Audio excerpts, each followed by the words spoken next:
Why accounting is important in business? Answer, because accounting is the language of business. For example, in accounting, we can identify what is assets and what is liabilities. Second, we can identify the income of the business and expenses of the business. Third, we can compute the net income monthly. We can compute the cash inflow, cash outflow, and we can determine when is the return of investment or ROI.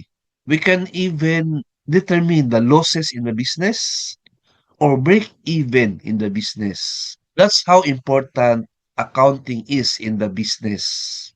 It's important to know the financial status of the business. All right? Points to ponder, friends. Two thumbs up.